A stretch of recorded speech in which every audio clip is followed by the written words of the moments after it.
días.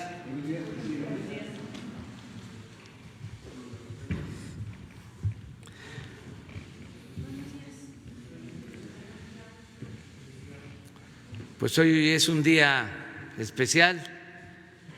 Cumplimos 2 años de el triunfo que por mandato del pueblo nos otorgó este honroso cargo de presidente de la República. 2 años de esa elección histórica. Hoy voy a informar a las 5 de la tarde, voy a rendir cuentas sobre lo que hemos logrado en el proceso de transformación de la vida pública del país y de cómo estamos actuando para garantizar el bienestar y la felicidad de nuestro pueblo. Invito a todos a que puedan informarse. A las 5 de la tarde se va a transmitir en redes sociales y es posible que se haga también en algunos medios convencionales, en estaciones de radio y en canales de televisión. Pero eso va a depender de la decisión que tome cada medio. Si considera que es importante la transmisión, van a dar los espacios, el tiempo. De todas maneras, repito, va a estar en redes sociales. Hoy entra en vigor el Tratado de Libre Comercio en una nueva etapa. Es también un acontecimiento importante, sobre todo en el terreno económico y comercial, y por eso vamos a que nos informen los responsables del gabinete de preparar las condiciones para que inicie el tratado con Canadá, con Estados Unidos, cumpliendo todos los procedimientos legales. Queremos agradecer mucho a los integrantes del Poder Legislativo porque no solo se aprobaron las leyes fundamentales, el mismo tratado, sino también leyes complementarias. No tenemos nada pendiente. México cumplió en tiempo y forma. Por eso nos va a ampliar la importancia de las modificaciones legales el licenciado Julio Scherer Ibarra, que es el consejero jurídico de Presidencia. Va también a intervenir la doctora Graciela Márquez, secretaria de Economía, y el secretario de Relaciones Exteriores, Marcelo Ebrard. Los tres van a exponer sobre este tema y luego abrimos para las preguntas y las respuestas.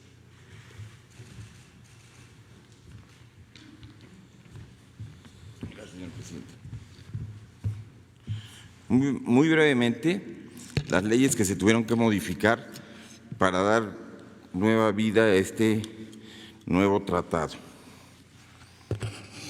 El 29 de junio de 2020 se publicó en el Diario Oficial de la Federación el decreto que promulga el protocolo en el que se sustituye el Tratado de Libre de Comercio de América del Norte, suscrito por México, Estados Unidos y Canadá. En este decreto se establece, de conformidad con los acuerdos entre los tres países, la entrada en vigor del tratado a partir del 1 de julio de este año. Para ello, el Congreso de la Unión aprobó 3 nuevas leyes, reformó 3 más y abrogó el mismo número. Las leyes que se aprobaron: el 29 de marzo el Congreso de la Unión aprobó la nueva Ley de Impuestos Generales para la Importación y Exportación y la Ley de la Reforma Aduanera. El 30 de junio, el Congreso de la Unión aprobó la expedición y reforma de las siguientes leyes: nueva Ley Federal de Protección a la Propiedad Industrial y abrogación de la Ley de Propiedad Industrial, nueva Ley de Infraestructura de la Calidad y abrogación de la Ley Federal sobre Meteorología y Normalización, reformas a la Ley de Derechos de Autor, reformas al Código Federal Penal vigente y, de conformidad con el artículo 72, fracción A de la Constitución Política de los Estados Unidos Mexicanos, el Ejecutivo Federal decretará y publicará el día de hoy todo lo que sea conducente a este tratado. Es todo, señor presidente.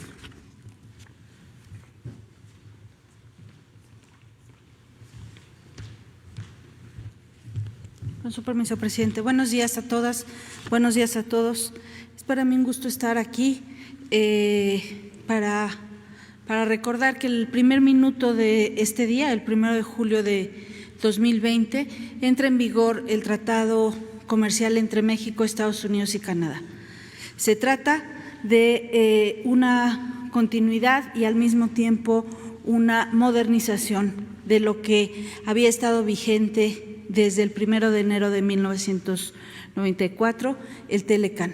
En ningún momento dejamos de tener en estos meses de negociación e implementación, no dejamos de tener esta relación comercial con los Estados Unidos y Canadá basados en un tratado, sino que por el contrario, a medianoche se sustituye un tratado por el otro. El TEMEC, como sabemos, es el resultado de un proceso de modernización del tratado que teníamos vigente, que permitió actualizar las reglas, unas reglas que nos permitirán hacer frente a los retos del siglo XXI. La parte que se moderniza es una parte que incorpora nuevos aspectos y hay una parte muy significativa que en la actualización de las reglas incluye nuevas áreas, nuevos capítulos que contemplan aspectos que no habían sido considerados en el Telecan y que le dan un toque distintivo muy significativo al TEMEC. ¿Cuáles son estas nuevas áreas?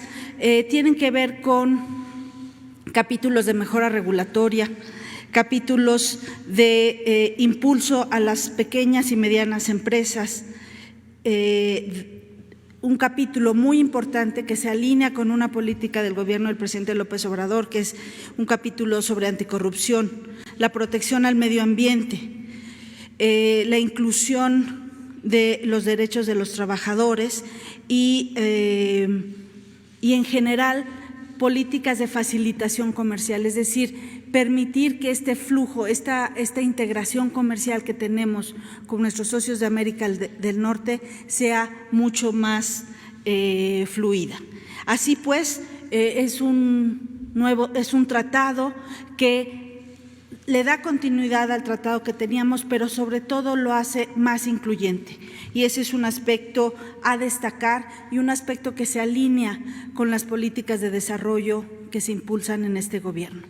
Creemos por eso que es una palanca de desarrollo, no para obtener los mismos resultados. Es una palanca de desarrollo porque vamos a obtener resultados en el que más regiones, más sectores, más mercancías y sobre todo más grupos sociales se beneficien de los frutos del comercio internacional.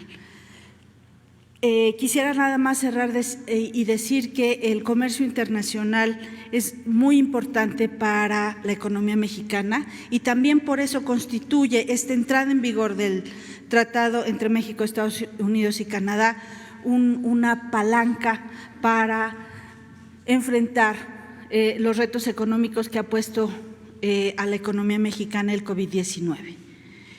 Decir que casi 3/4 partes del PIB lo representa el comercio internacional. Entonces, sabemos que esta integración en América del Norte, una integración comercial, una integración productiva, servirá para salir adelante de estos efectos económicos del COVID, pero sobre todo que nos generará espacios de desarrollo, espacios de inclusión en todo el territorio nacional. Quisiera simplemente terminar diciendo que este es un trabajo colectivo, es un trabajo de los miembros del gabinete, la Secretaría de Relaciones Exteriores, la Secretaría del Trabajo y Previsión Social, la Secretaría de Agricultura y Desarrollo Rural, la Secretaría del Medio Ambiente. Todos ellos colaboramos para cumplir y llevar a buen puerto la implementación del Tratado de Libre Comercio, pero también la colaboración, acompañamiento de las leyes que teníamos que armonizar por parte del Poder Legislativo fue crucial para hoy estar, como ya ha dicho el consejero jurídico, listos para esta tarea. A mí nada más me resta agradecer al extraordinario equipo de la Secretaría de Economía, encabezado por la subsecretaria Luz María de la Mora, todo su equipo y todos los demás participantes, el director general del INPI, Juan Lozano, el director general de normas, Alfonso Guati, el enlace jurídico, Edwin Ramírez, y todo el equipo que en los últimos 6 meses estuvimos trabajando en hacer este día posible. El TEMEC es un trabajo colectivo, es un trabajo por México y seguramente lograremos de este tratado comercial convertirlo en esa palanca de desarrollo y no solamente de intercambio comercial. Muchas gracias.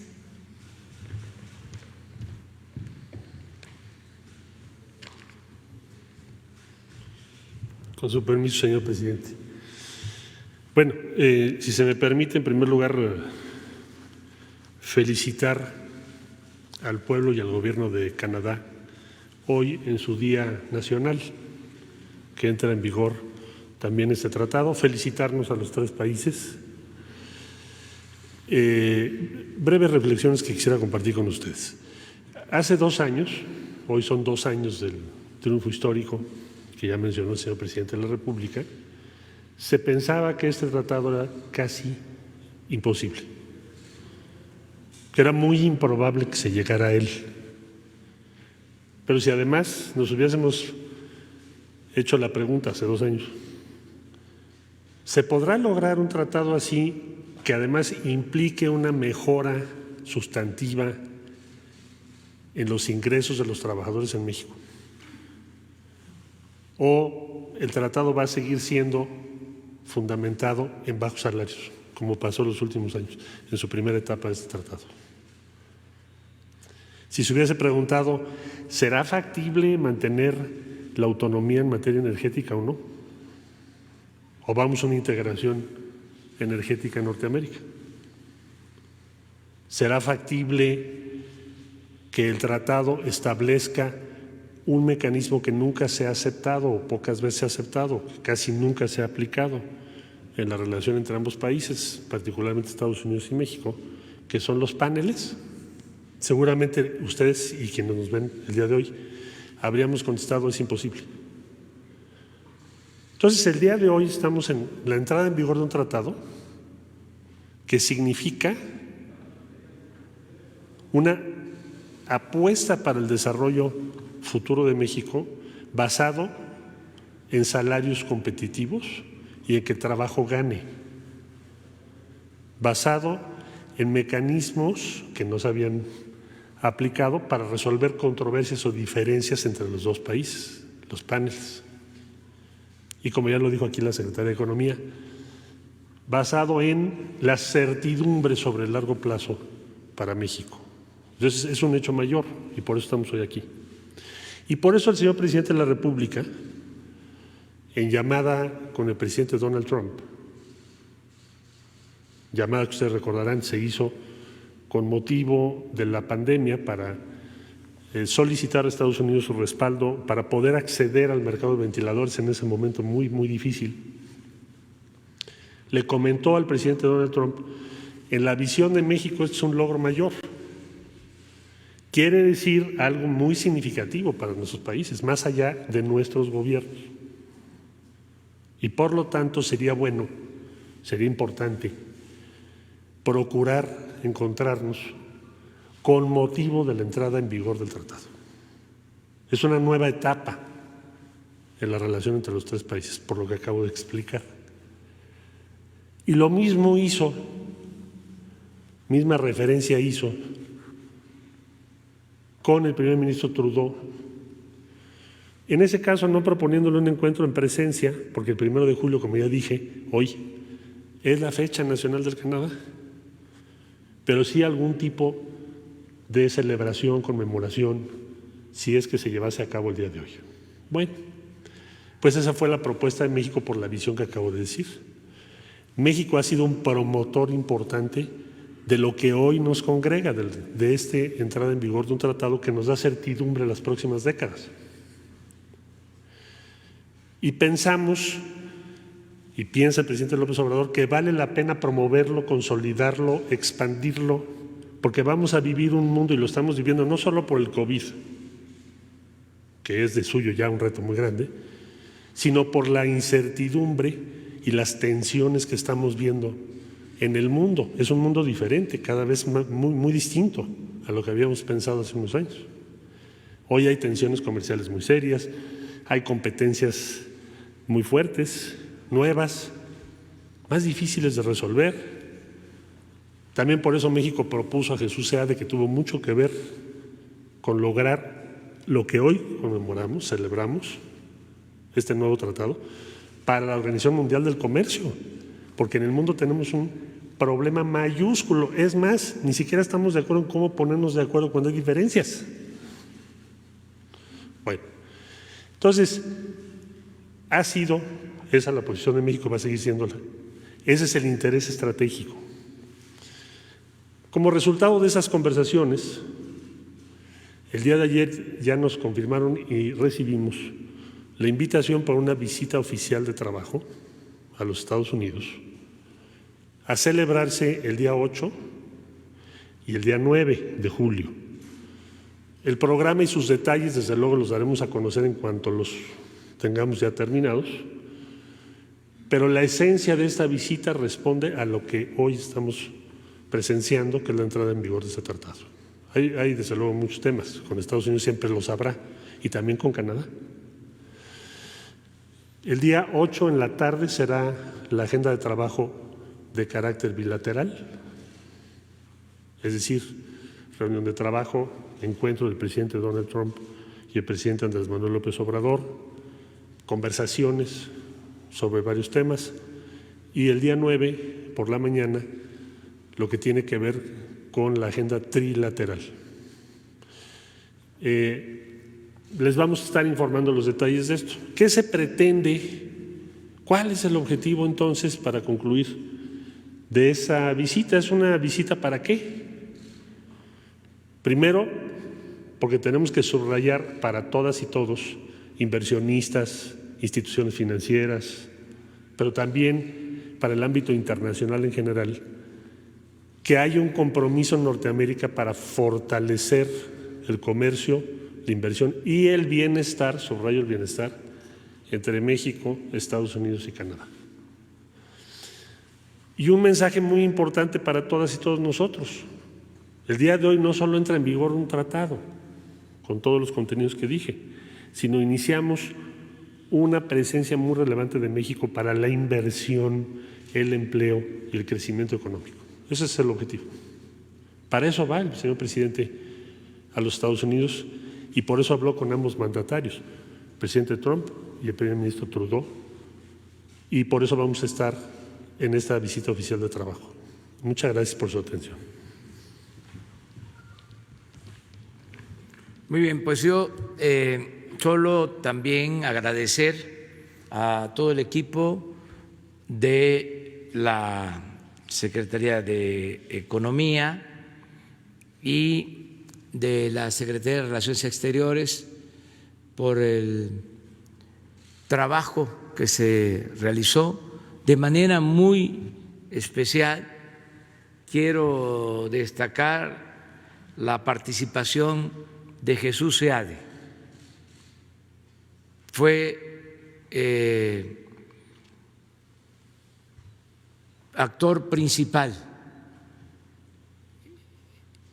y gracias a sus buenos oficios se llegó a acuerdos en momentos difíciles.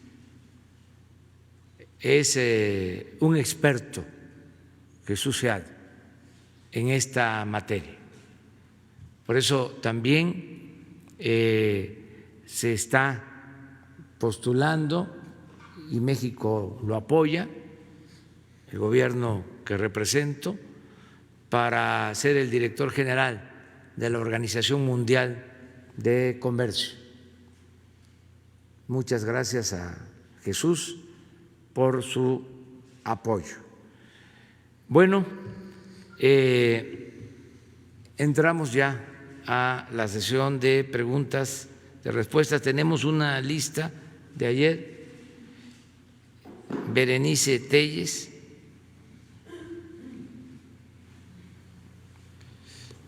Buenos días, señor presidente. Berenice Telles, bueno, pues mi pregunta tiene que ver con pues este segundo aniversario de pues el éxito de este movimiento que lo llevó a la presidencia. Y bueno, si me permite, es un poquito larga mi pregunta, pero bueno, hace 2 años de su gobierno, por un lado, en una evaluación general, por un lado se encuentra un panorama adverso en contexto de una pandemia, donde bueno, pues hay grupos políticos, empresariales, hasta delincuenciales que se resisten a esta transformación.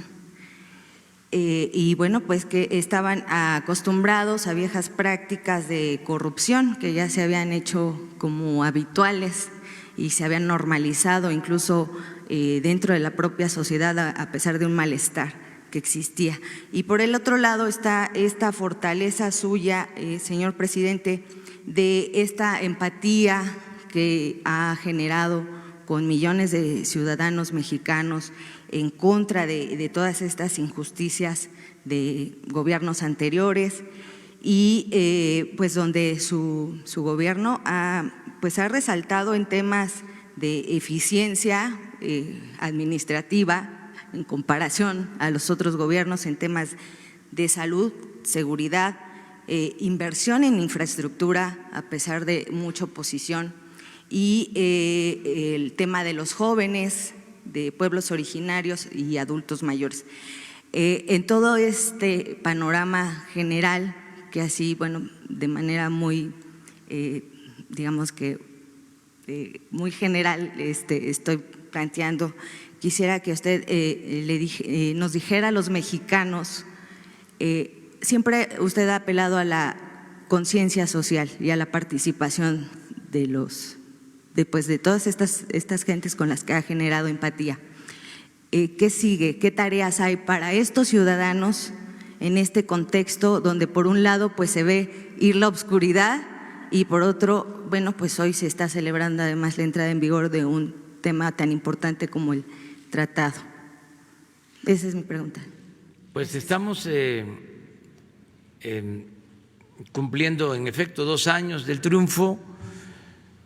Creo que el resultado es bueno, a pesar de los pesares. no quiero presumir, no me corresponde evaluar, pero en redes sociales hay un texto de una ciudadana que dice: nos tocó el peor momento, estamos atravesando un mal momento con el mejor gobierno.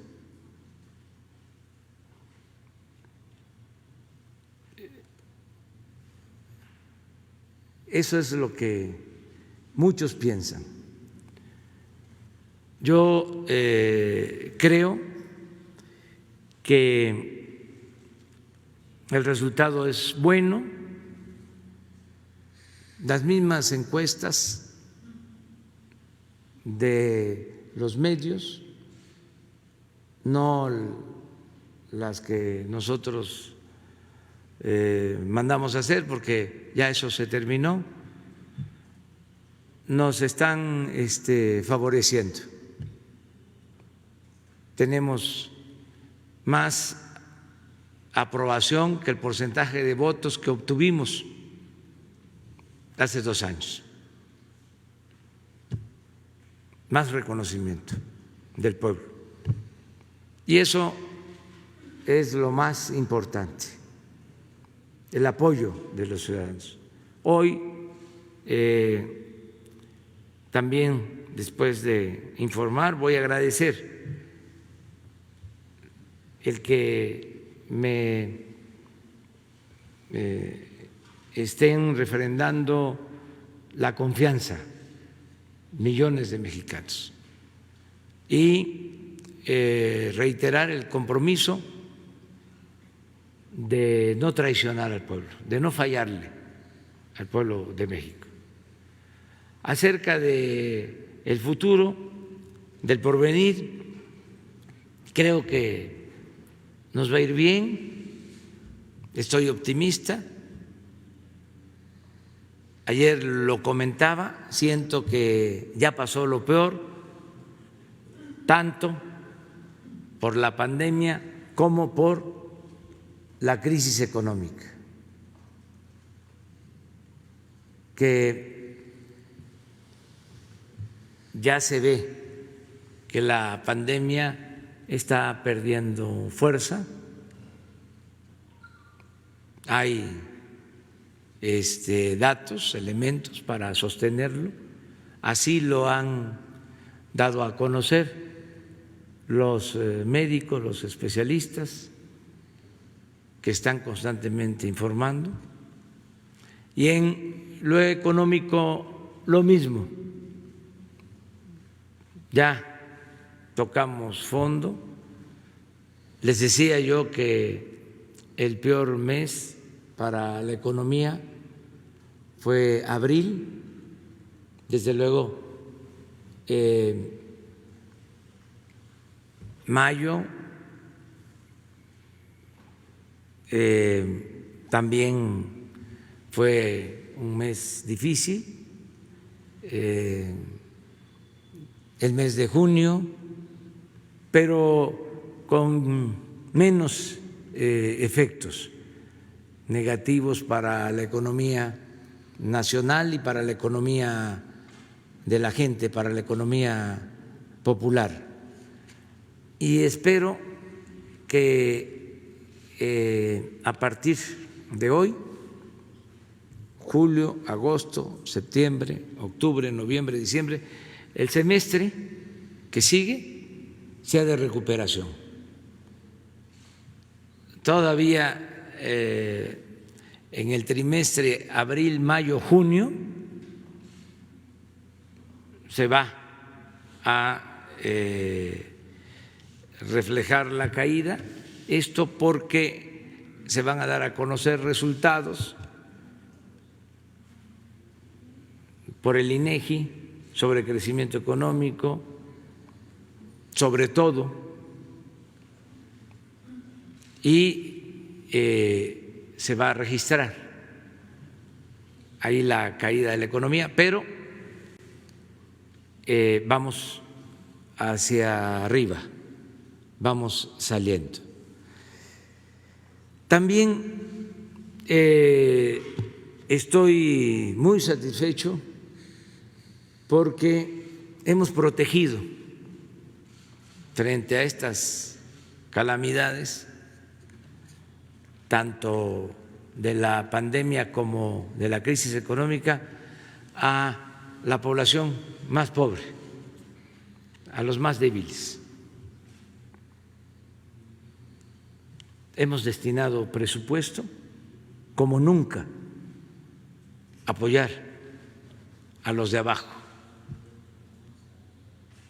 Y esto ha ayudado a temperar, a que no se sienta tan fuerte la crisis económica.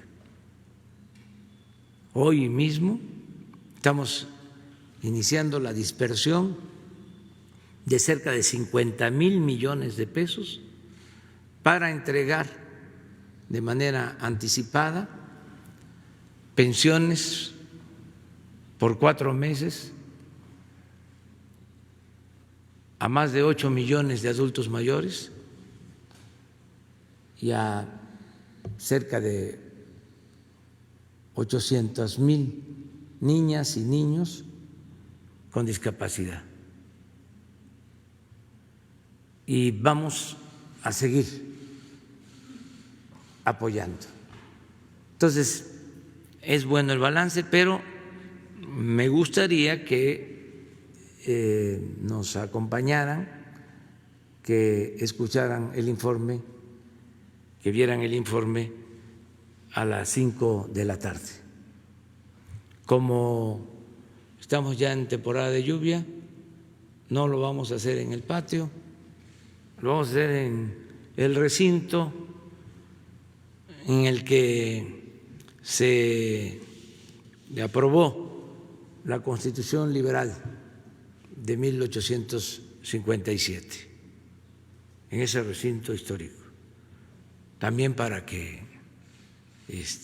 no haya preocupación.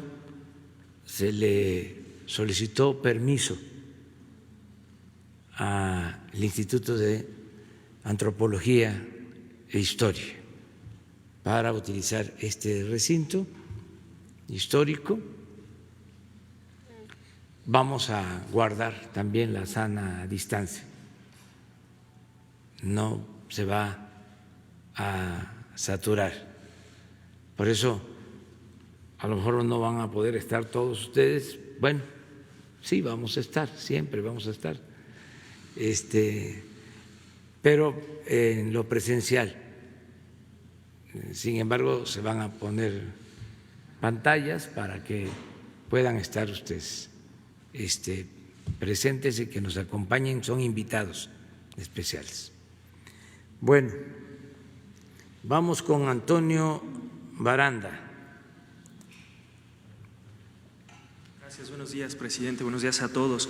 El día de ayer comentaba, presidente, que se van a interponer denuncias en contra de empresas que venden energía a la Comisión Federal de Electricidad. Me gustaría que abundara sobre este tema, es decir, qué empresas son las que estarían involucradas y en qué conductas habrían incurrido, y específicamente preguntarle si los convenios presuntamente fraudulentos a los que hizo mención el día de ayer son de la pasada administración, son previos a la reforma energética y si están involucrados funcionarios de la CFE o de órganos autónomos. Sí, vienen de tiempo atrás estos contratos que nosotros consideramos fraudulentos.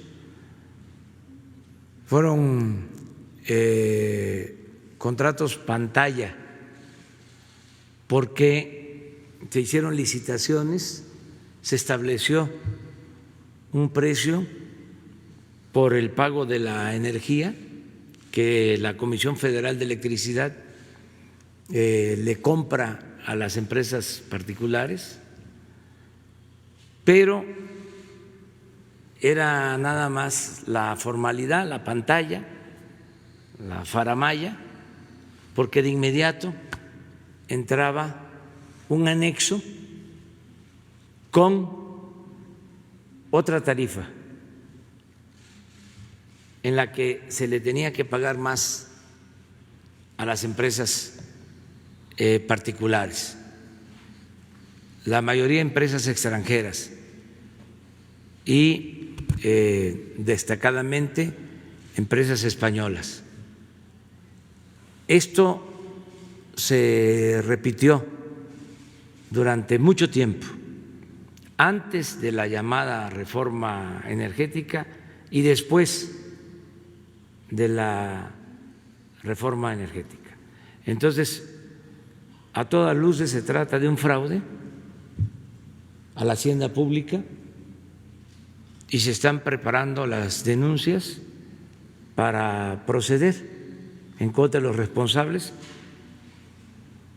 que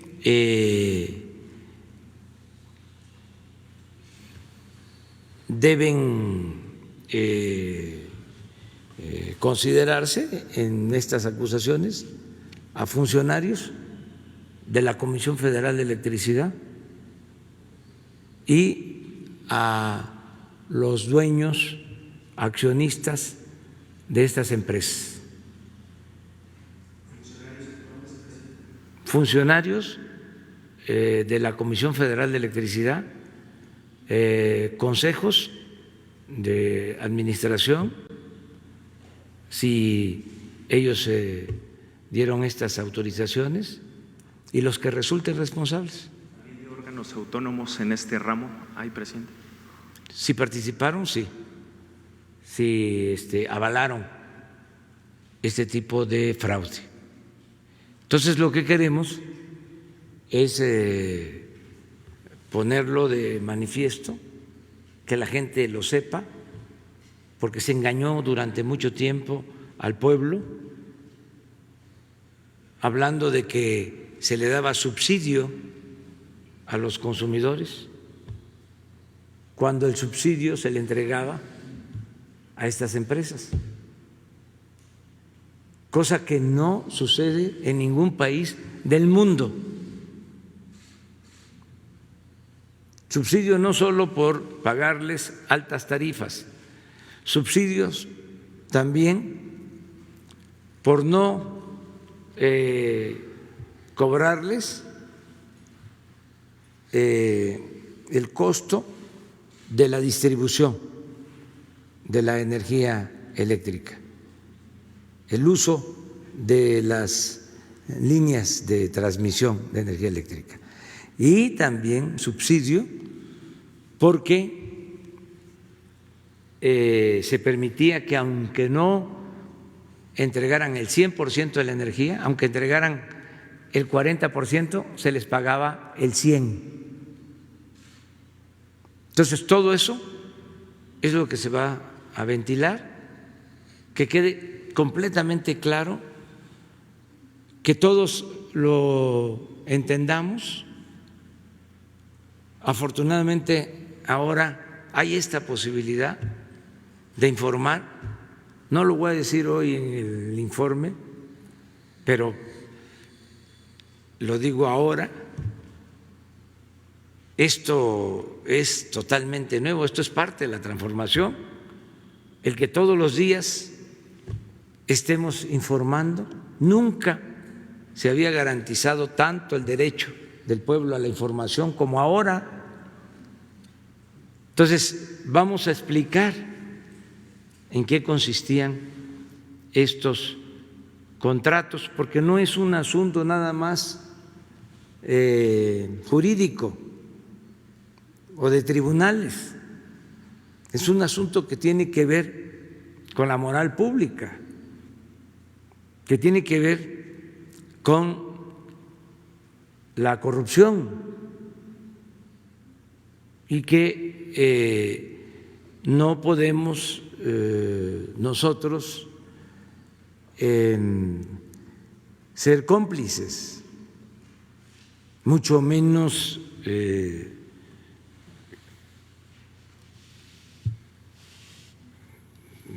tapar estas irregularidades, por decirlo suavemente. Entonces, explicarlo bien importa mucho para que nunca más se vuelvan a repetir estos atracos. Yo siempre he sostenido que la justicia no solo es castigar a los responsables, sino siempre procurar prevenir y así evitar en el futuro la repetición. Antes, aquí lo hemos comentado, se pensaba que la política era asunto de los políticos, que el pueblo no le entendía, más durante el periodo neoliberal, que elevaron a rango supremo la economía, que decían, eso es muy complejo, eso es muy difícil de entender, como si fuese la gran ciencia. ¿Cómo no lo vamos a entender todos? Si cada ciudadano es un economista, sobre todo, imagínense lo importante de las mujeres economistas que tienen que administrar el escaso presupuesto familiar. Muy buenas economistas, millones de economistas, las familias mexicanas. Entonces, vamos a explicar eso, porque antes era para el círculo rojo, nada más. El pueblo no tenía acceso. Entonces, sí vamos a presentar las denuncias, se están elaborando, porque tenemos que fundamentarlas bien. Y si me permite un segundo tema, presidente, el día de ayer el fiscal general decía que en el estado de Guanajuato se vive un infierno de violencia y anunciaba una investigación en contra del fiscal del estado por el último operativo en el que fueron detenidos familiares de un presunto capo integrantes del cártel de Santa Rosa de Lima. Desde su punto de vista, ¿se vive en el estado de Guanajuato este infierno de violencia que hace mención el fiscal? Y si considera que es conveniente que se investigue al fiscal estatal.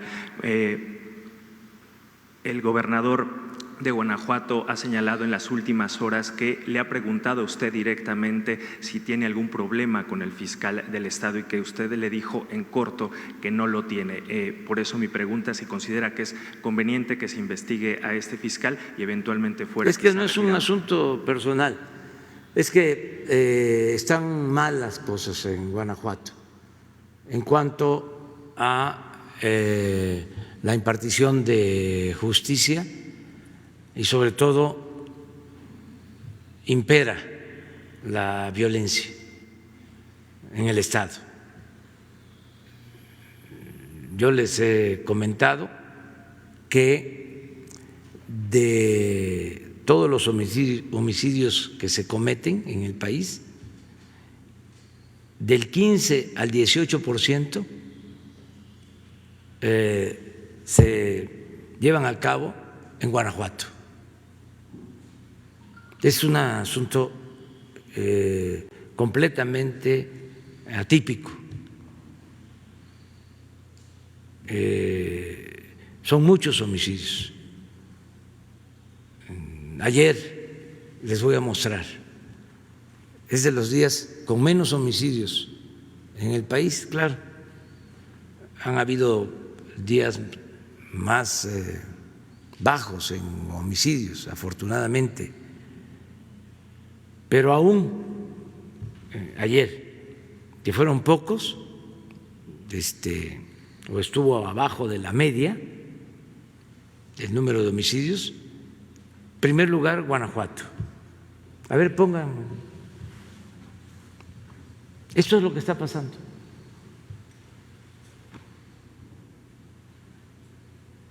Mire, ayer, 73 homicidios en el país.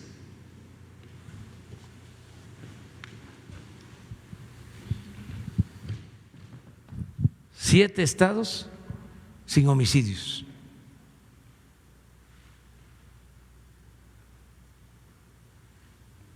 En Guanajuato, 10 de los 73.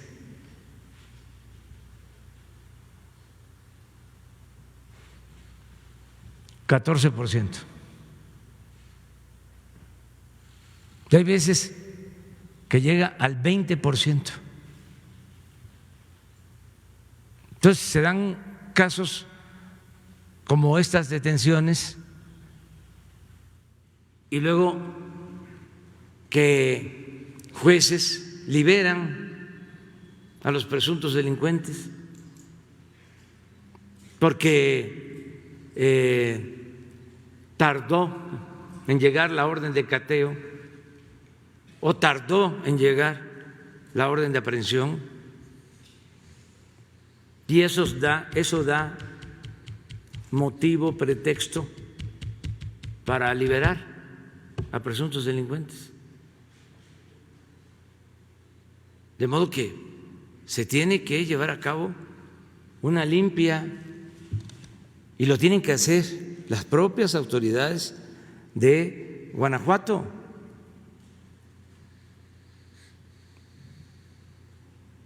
Porque no está bien. El pueblo de Guanajuato no merece vivir en la zozobra, en vilo, por la violencia.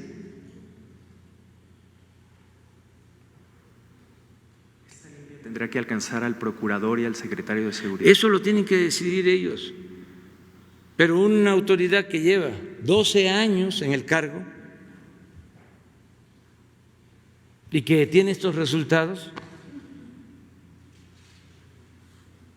es como si no me aprobaran como presidente y yo alegara de que me eligieron hasta el 24 y me quedo campante cuando la gente no me respalda. ¿Dónde está la democracia? ¿No es el pueblo el que manda?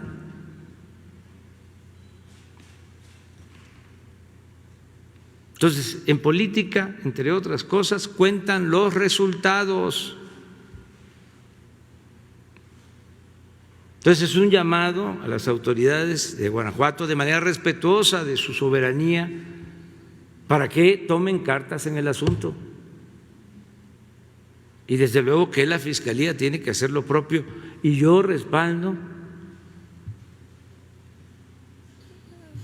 las declaraciones y los puntos de vista del fiscal general Alejandro Gertz Manero. Le tengo confianza.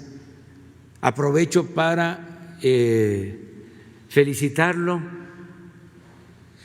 por lo que dio a conocer el día de ayer. Dos cosas muy importantes: el que se está esclareciendo lo de los jóvenes desaparecidos de Ayotzinapa.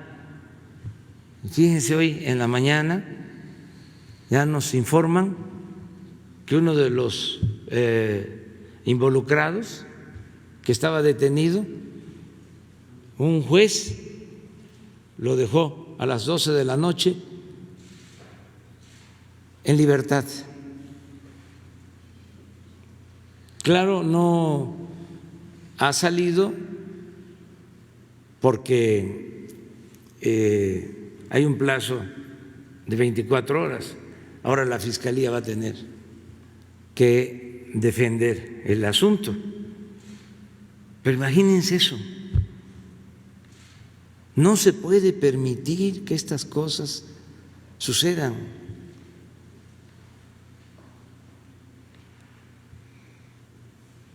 ¿Qué alegan siempre? está mal integrada la averiguación. El caso de Ayotzinapa es un asunto de Estado. ¿Qué no se dijo durante mucho tiempo que había intervenido el Estado? Ahora con el cambio decidimos que íbamos a aclarar este asunto a partir de ponernos de acuerdo todas las instituciones del Estado para que se haga valer un Estado de derecho en el país, que nunca jamás se cometan estas atrocidades en el país. Es un asunto de Estado el que se aclare la situación de Ayotzinapa. Por eso, repito, felicito al fiscal por esta decisión. Y no es de que se integró mal la averiguación. Si se trata de un asunto de justicia, porque no se puede nada más apelar al derecho y hacer a un lado la justicia.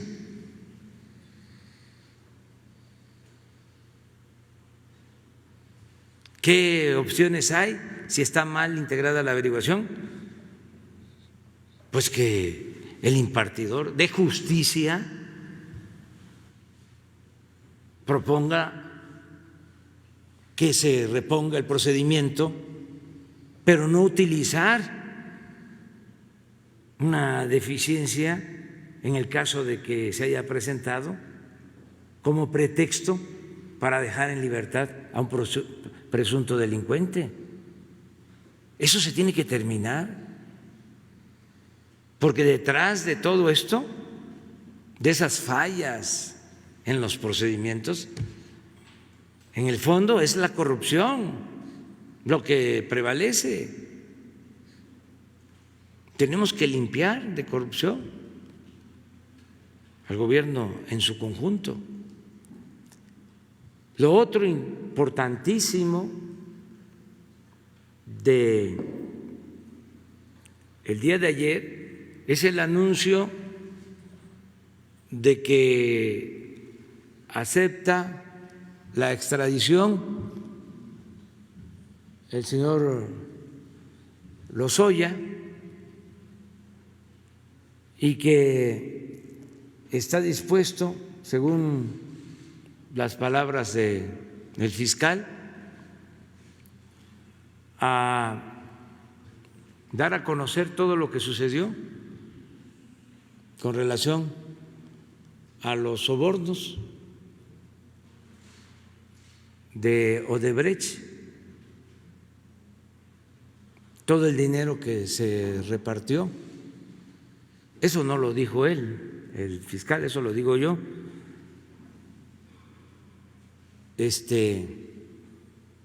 Todos los involucrados, eso va a ayudar muchísimo a lo mismo, a que no se vuelvan a cometer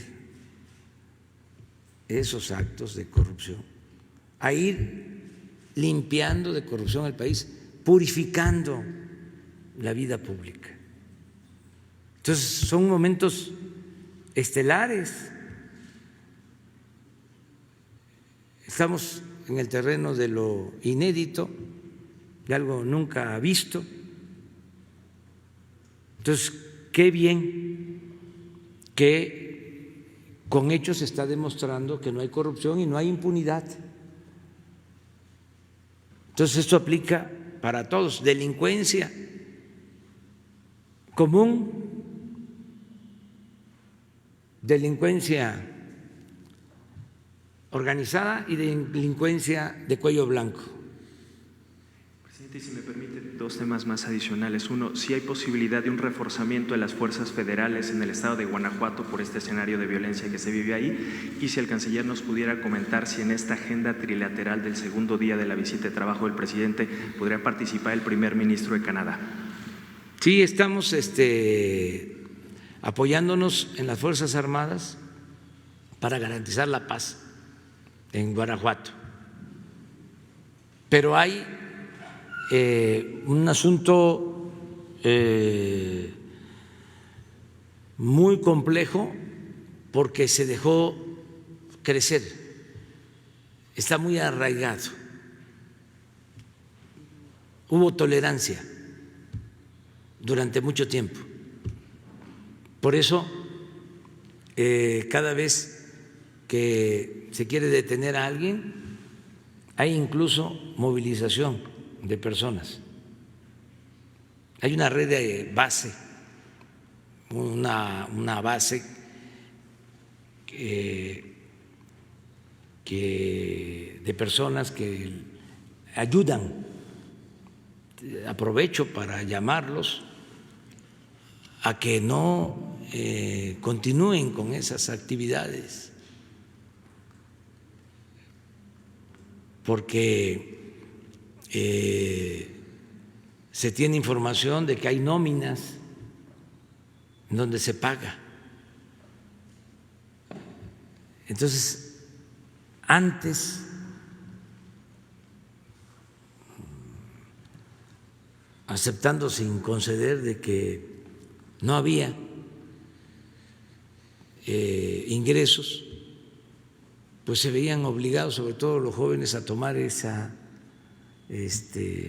actitud de apoyo, de lo que comúnmente se le llama halcones, de estar informando y estar protegiendo a la delincuencia.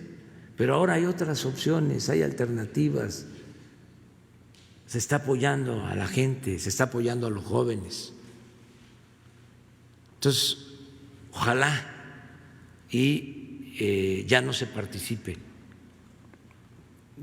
apoyando a estos grupos que causan daño a la población, a la sociedad.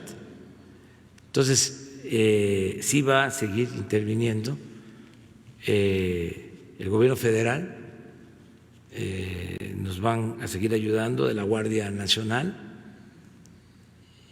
y tenemos que darle protección a la gente, no van a quedar en el desamparo. O sea, vamos a continuar con presencia en Guanajuato hasta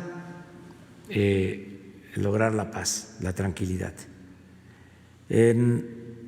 Acerca de la visita del primer ministro de Canadá, todavía no responden. Tengo entendido, bueno, mejor lo explica. Sí, señor. Bueno, no, muy brevemente, bueno, corresponde al gobierno de Canadá tomar su determinación, su decisión, anunciarla. Lo que nosotros diríamos es, desde luego México ve con mucha simpatía que se pueda llevar a cabo y que se tenga la participación de Canadá, porque somos los tres países los que hoy pues celebramos y participamos en la entrada en vigor del nuevo tratado. Entonces, suponemos que en el transcurso de las próximas horas, y si no días, el gobierno de Canadá dará a conocer cómo va a participar, si va a participar o no, y sus decisiones. Pero celebraríamos mucho que estén en este encuentro entre los tres países.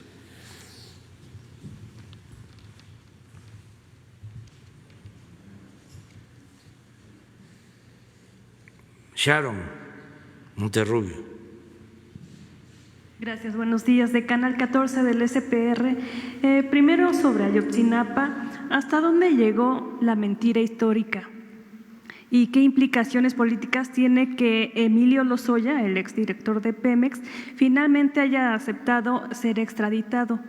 Y otra pregunta, de acuerdo a la encuesta telefónica de ocupación y empleo, el trabajo informal alcanzó 51.8% de la población activa.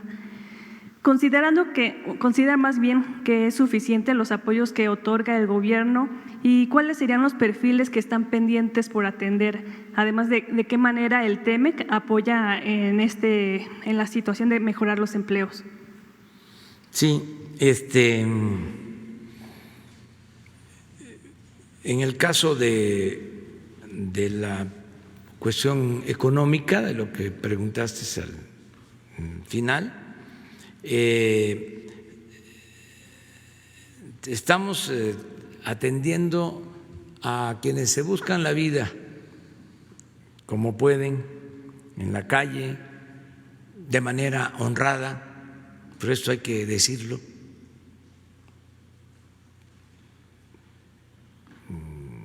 Gente trabajadora, gente honesta, que tienen necesidad. Si no funciona durante décadas como ha pasado la llamada economía formal, pues fue creciendo la economía informal. La gente decide obtener su sustento en sus casas, ponen ahí la venta de comida o de cualquier mercancía. Nuestro pueblo es un pueblo trabajador, luchón. Hay que tomar en cuenta eso. A veces los conservadores solo se dedican a criticar a los que trabajan en la calle, quisieran que no existieran, pero si no es por eso, imagínense si la economía formal no crece. La gente ha tomado sus decisiones para tener ingresos y sí, en efecto, el peso de la economía informal en México es mayor que en otros países. Por eso tenemos que pensar en el empleo de la economía formal y también en los que no tienen empleo en la economía formal.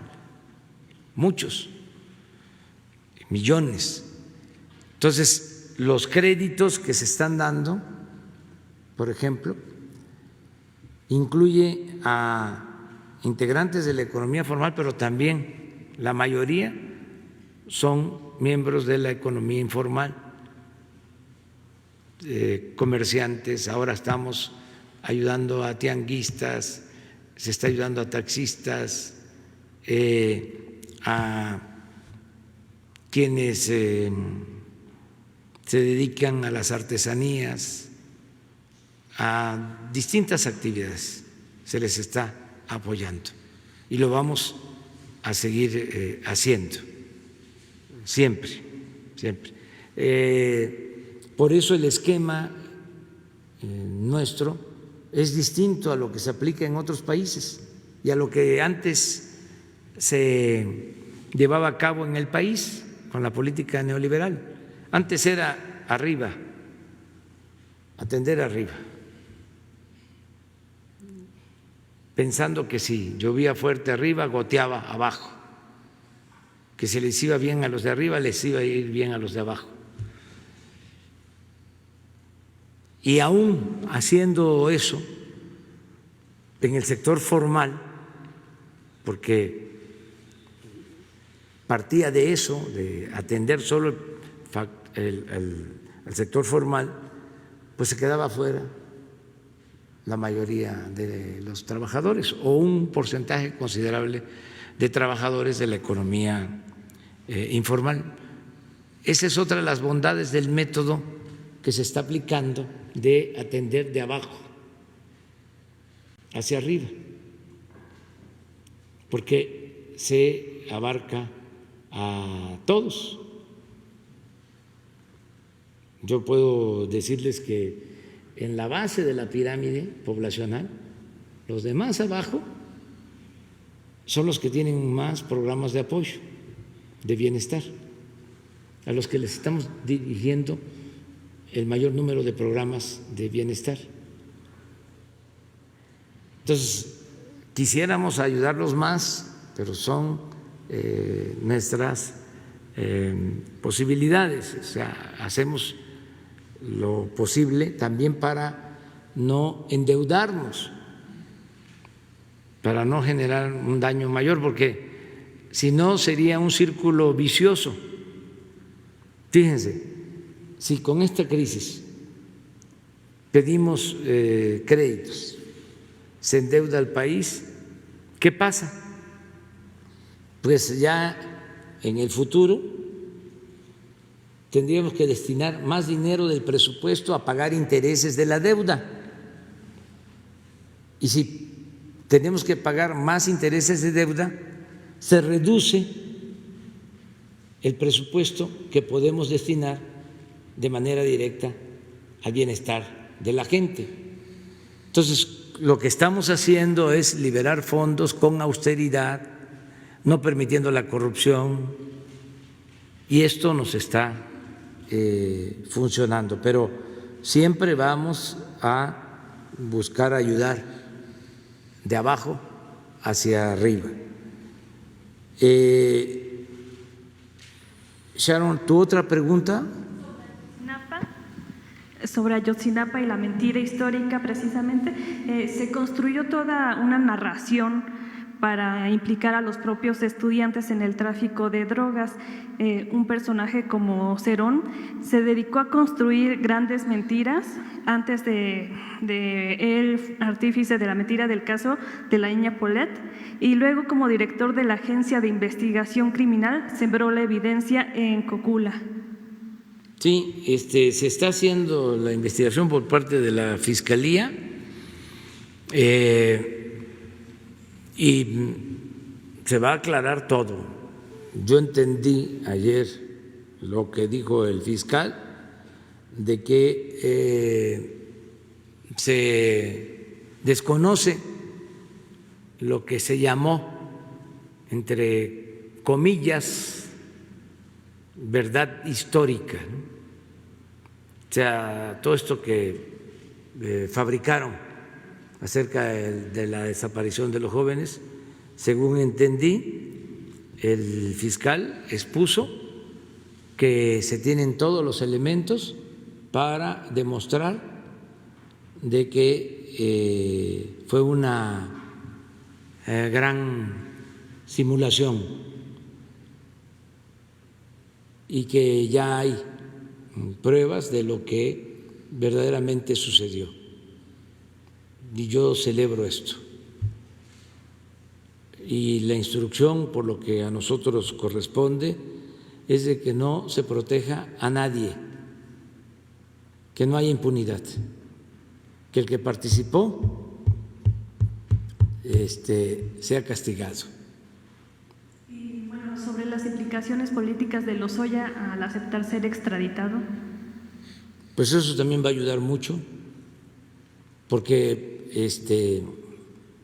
seguramente él va a declarar, está, según entiendo, aceptando la extradición por un acuerdo con la Fiscalía para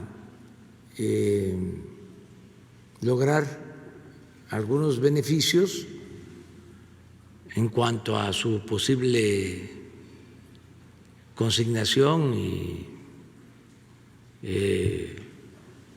condena,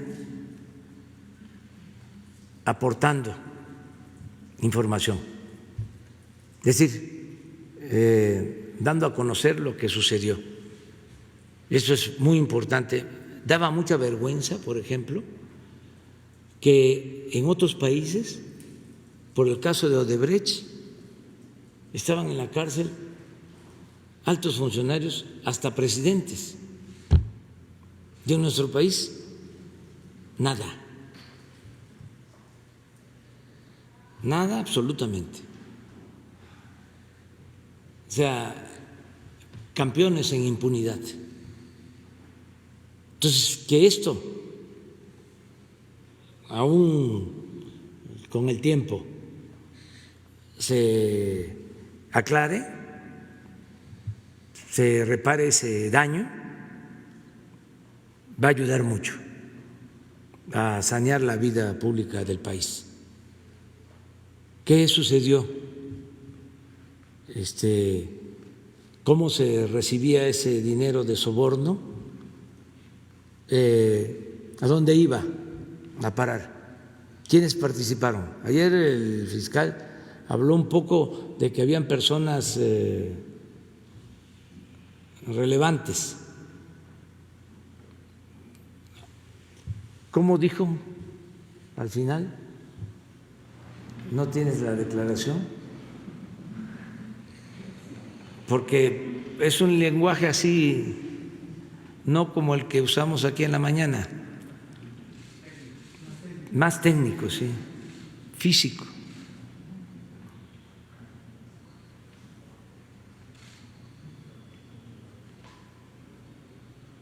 Ya al final habló de esto.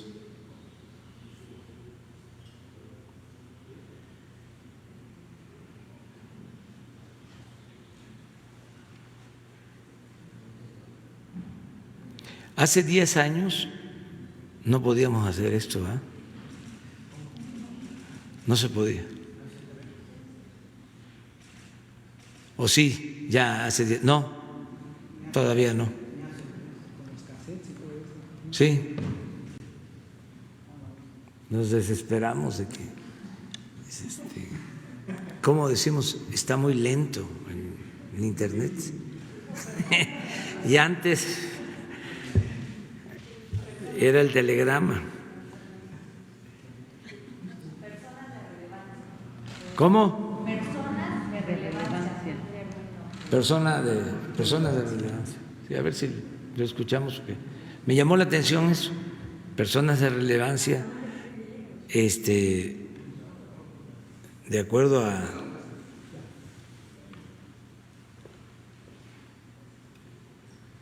una vez que esta etapa se haya cumplido, se iniciarán de inmediato las diligencias procedentes para esclarecer las responsabilidades de todos los involucrados y sus beneficiarios de los delitos ya señalados, incluyendo personas de relevancia. Esto es, en términos coloquiales, machuchones. Personas de relevancia o grupos políticos. ¿Qué son grupos políticos? Partidos. ¿Cuál es la definición de un partido político? ¿Sí? Es la agrupación de ciudadanos que tienen como propósito llevar a cabo una acción política con principios, o grupos políticos que hayan participado o se hayan beneficiado de estos despojos a la nación mexicana. Por lo que corresponde al Ejecutivo, además de que esto ayuda a aclarar cómo funcionaba el régimen corrupto, también podríamos obtener algo, sí, de lo que se recupere. Tanta falta que hace. Hasta ahí. Señor presidente, el escándalo de Odebrecht afectó a 12 países y a 5 presidentes y expresidentes de América Latina. ¿Considera que el caso puede llegar a involucrar al expresidente Peña Nieto? No tengo elementos, eso va a corresponder a la Fiscalía y de las investigaciones que se realicen, pero sí va a ser interesante el proceso. Gracias. Muy bien. Entonces vamos con Urbano.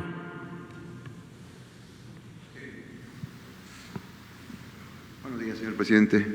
Buenos días, secretarios. Julio. Yo quisiera preguntarle si el día 8, estando usted allá en Estados Unidos, va a tocar el tema con el presidente Donald Trump acerca de la ayuda que él se había comprometido a enviar a los países de Centroamérica. México cumplió con programas, con capital, y usted nos decía que los Estados Unidos hicieron el ofrecimiento pero no cumplieron. Esa es una. El otro tema, aprovechando que está el canciller y la secretaria don Julio, preguntarle si con este panel de controversias que se incluye ya en el tratado se ahuyenta de manera definitiva esa vieja certificación, esas amenazas arancelarias, y todo va a negociarse dentro de este panel para la tranquilidad de los mexicanos, todas las empresas inversionistas, sectores, todo esto. Esa sería la primera pregunta. Si quiere le planteo las tres para si nos pueden ayudar a los secretarios. El otro tema sería preguntarle a la secretaria cómo se va a ayudar a estos sectores que pararon antes, que fueron los primeros en detener por el COVID y que son los últimos que van a recuperarse. Hace unos días estuvieron aquí afuera, incluso le trajeron música y serenatas y todo, un movimiento que se llama Movimiento La Música Nos Une. Manuel García Maracaibo los encabezaba, son casi 125,000 trabajadores entre staff, bailarines, artistas, promotores, conductores, transportistas, personal de iluminación, todo este gran grupo. Y ellos quisieran preguntarle, señor presidente, que cómo se les podría beneficiar, porque sin duda va a ser un periodo muy largo, como nos dice el doctor Gatell, y ellos serían de los más afectados. Tal vez la secretaria nos puede apoyar en ese tema. Y la última, aquí tal vez don Julio nos puede ayudar un poco, es acerca de los factureros o las empresas factureras. Yo observé que hay al menos 3 niveles de investigación.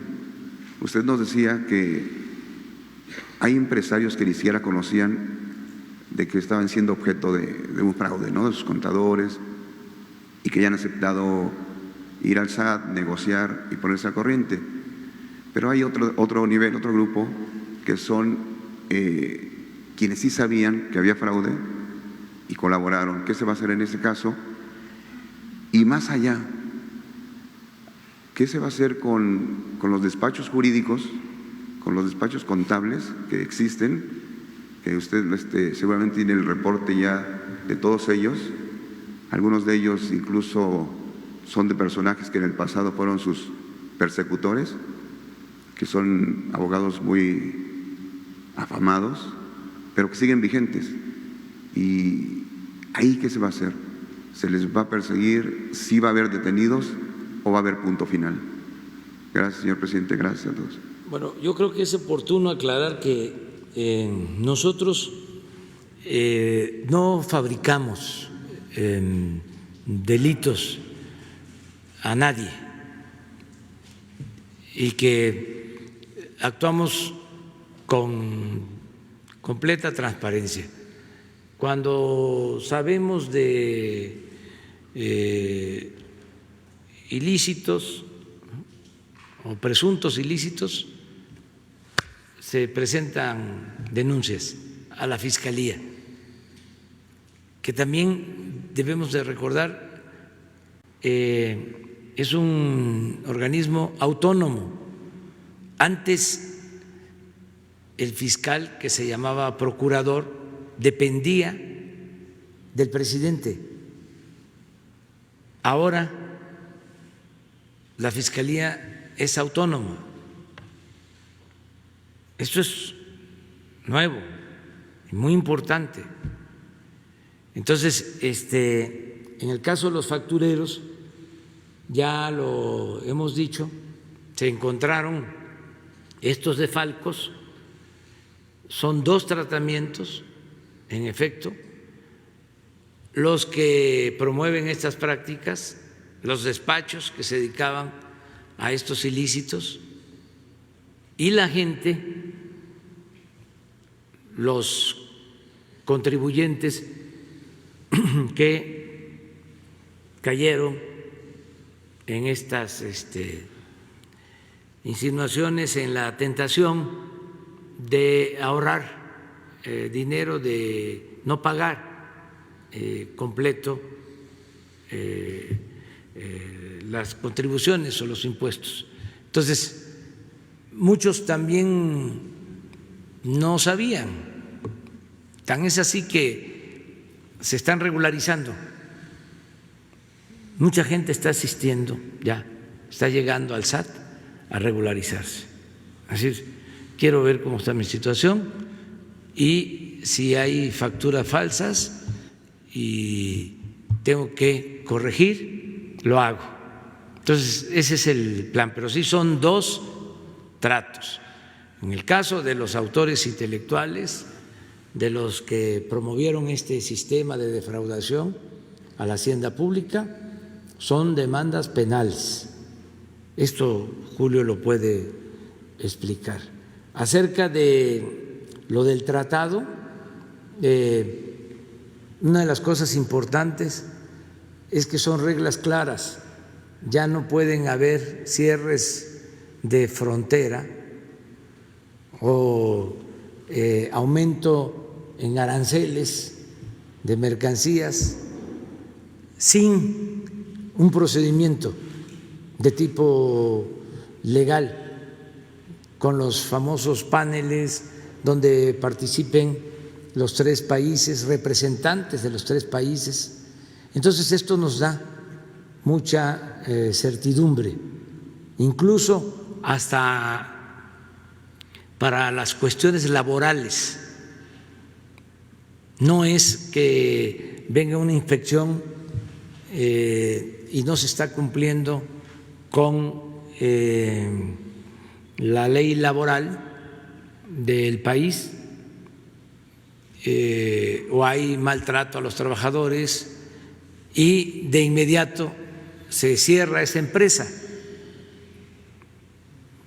o se cierra toda la rama productiva, no solo de la empresa, sino de toda una actividad productiva, por ejemplo, la industria de autopartes. Si es una empresa de autopartes, toda la industria de autopartes se le impide seguir exportando. No, es un procedimiento en donde se tienen que aportar pruebas, intervienen los tres países. Entonces, sí es un avance lo del tratado, pero las dos cosas las explican tanto Julio como Graciela.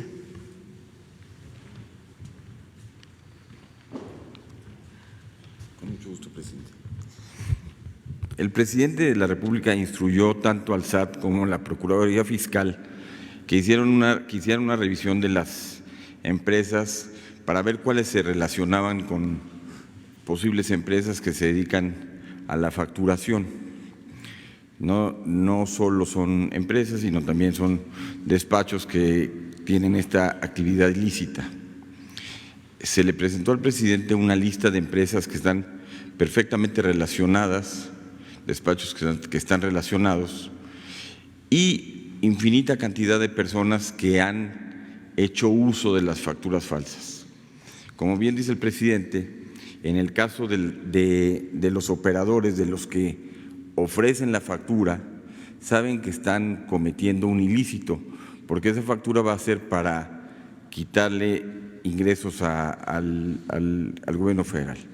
Entonces se determinó presentar denuncias penales, ya se presentaron 5 denuncias penales en contra de los factureros y a las personas que de buena voluntad utilizaron sin saberlo las facturas y que quieran regularizarse, se les invitó y se les está invitando a que pasen al SAT, que cubran sus impuestos y, como los convenios que tiene el SAT muchas veces, se van a regularizar sin llegar ni al crédito fiscal ni a la denuncia penal.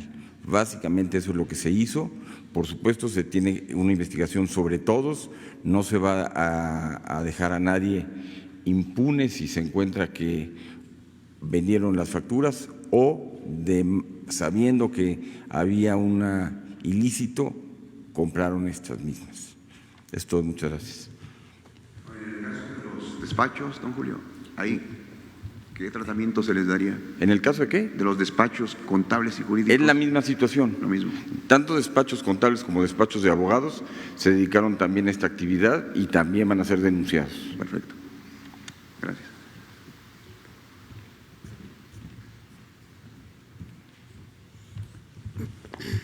Gracias por su pregunta respecto a las medidas unilaterales que pueden tomar algunos de nuestros socios. Aquí decir dos cosas. Por una parte, efectivamente el tratado define muy bien los paneles. Los paneles ya existían en el Telecán, pero estaban condicionados a que si uno de los socios no respondía, no se formaba el panel. La gran ventaja en el TEMEC es que el panel se va a formar independientemente de la voluntad de las partes. Entonces, hay un avance en ese sentido. Y por otra, hay dos tipos de paneles, los que tienen que ver con respecto al contenido laboral y los que tienen que ver con disputas entre empresas de ambos lados de la frontera. En el caso de lo laboral, nosotros hemos estado trabajando mucho con el sector privado, con las cámaras empresariales, porque nos parece que la mejor defensa para estos paneles es que no generemos las condiciones para que se den. Y les pongo un ejemplo. Había mucha preocupación porque había noticias que Estados Unidos o algunas empresas en Estados Unidos iban a demandar por el trabajo infantil y el trabajo forzoso. Y cuando los empresarios nos llamaron alarmados a la Secretaría, diciendo que venían miles de demandas por estos temas, pues la respuesta era muy sencilla. Está mal que haya trabajo infantil y trabajo forzado en México. Tenemos que cumplir con la ley. Y por eso, digamos, y eso es ayer algo que reflexionaba en una de las entrevistas, es también este gobierno, este tratado se alinea con los programas prioritarios del gobierno. Hoy los niños en México tienen becas a todos los niveles de gobierno, justamente para que no tenga que estar en los campos agrícolas, justamente para que no haya trabajo forzado. Entonces, lo mejor que podemos hacer para nuestra estrategia en los paneles es prevenir que haya democracia sindical. Pero eso es algo que este gobierno iba a impulsar con el TEMEC o sin el TEMEC. Que se respeten los derechos de los trabajadores. Pues imaginen un gobierno que no quiera que se respeten los derechos de los trabajadores. Bueno, este gobierno está decidido y el trabajo conjunto que hemos hecho con la secretaria alcalde en el sentido de avanzar y poner en vigor todo lo dispuesto por la Ley Federal del Trabajo. Entonces, creemos que hemos estado haciendo ese trabajo, que hemos estado trabajando muy fuerte hemos hecho talleres, hemos dado a conocer el contenido laboral del tratado, justamente para que las empresas estén preparadas. Y si se forma el panel, pues responderemos conforme a los tiempos. Está muy normado. Tiene que haber una demanda en Estados Unidos, tiene que aprobarse como tal la demanda en instancias de Estados Unidos o de Canadá y nos llega a nosotros la demanda. Tenemos 5 días para responder y después se inicia la formación del panel y el dictamen. Es cierto que estos paneles van a ser más cortos que otros, estos estamos estimando que duren aproximadamente 6 meses. Y como decía el señor presidente, un fallo negativo, si lo hubiera, no va a afectar a toda la rama productiva, no va a afectar a todo el país, va a afectar a la empresa involucrada. Pero lo mejor es que trabajemos con esa empresa involucrada y lo mejor es la señal que mandamos para la inversión extranjera que viene al país. En México se respetan los derechos laborales. Gracias. Y ya nada más la tercera, acerca de los recursos, señor presidente, que no se enviaron a Centroamérica y que México sí cumplió. ¿Va a tocar el tema usted? Vamos a tratar básicamente lo relacionado con el tratado, pero vamos a conversar seguramente de otros temas. Y ya ustedes conocen cuáles son nuestras posturas en todos los campos, pero consideramos que es muy importante lo del tratado, que es muy oportuno, además, en estos tiempos, que va a ayudar mucho a la economía de los 3 países, que va a ayudar mucho a los pueblos de las 3 naciones. Entonces, desde el crack, desde la crisis mundial del 29-33 del siglo pasado, no se enfrentaba una situación económica tan grave en el mundo. Y el que entre en vigor este tratado, que nos pongamos de acuerdo para fortalecer las economías de América del Norte, va a ser de mucha ayuda. Entonces, por eso voy, por eso la entrevista, el encuentro con el presidente Donald Trump, y va a ser el día 8, la reunión con el presidente Trump. Si decide, y ese es un asunto, desde luego, de su incumbencia, porque es un país libre, soberano, si decide el primer ministro Trudeau asistir, va a ser para nosotros algo mejor, o sea, porque es un acuerdo de los 3 países, pero cada país tiene sus propias decisiones o toma sus propias decisiones en las circunstancias en que se presenten estos asuntos, ¿no?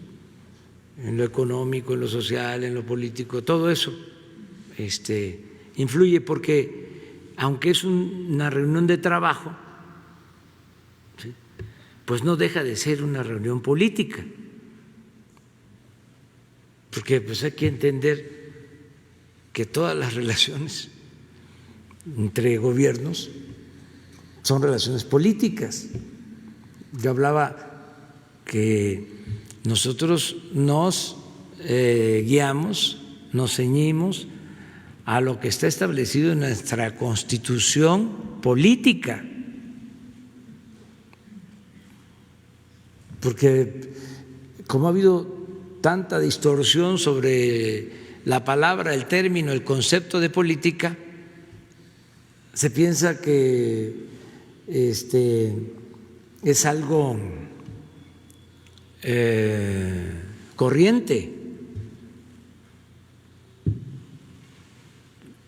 y la política es un noble oficio, es tan importante y tan limpia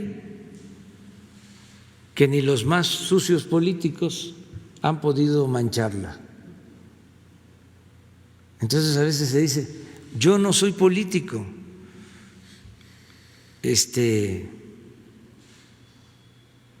a mí me gustaría, ¿no tienes el poema de Brecht sobre el analfabeta político? A ver, porque es interesante. Claro, una cosa es la política y otra cosa es la politiquería. Eso sí se tiene que distinguir, pero la política es una actividad, es un oficio, algunos dicen una ciencia, un arte, pero en fin, es algo importante.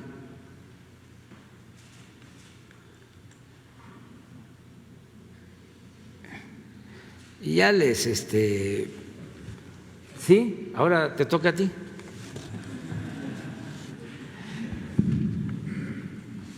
Bueno, es el poema de Bertolt Brecht, dramaturgo alemán, y dice: el analfabeta político. El peor analfabeto es el analfabeto político. No oye, no habla, ni participa en los acontecimientos políticos. No sabe que el costo de la vida, el precio del pan, del pescado, de la harina, del alquiler, de los zapatos o las medicinas dependen de las decisiones políticas. El analfabeto político es tan burro que se enorgullece e hincha el pecho diciendo que odia la política. No sabe, el imbécil, que de su ignorancia política nace la prostituta, el menor abandonado y el peor de todos los bandidos, que es el político trapacero, granuja, corrupto y servil de las empresas nacionales y multinacionales. Entonces no hay que ser analfabeta político. Bueno, hasta ahí vamos a quedar. Aquí está la lista, ¿sí? Mañana, ¿sí? Porque tengo que ir a terminar el informe, ¿sí? Nos queda Silvestre, Manuel, Hans, Paul Velázquez, Héctor y los que se apunten. ¿Sí? O así, y Sara. Vámonos. Adiós, adiós.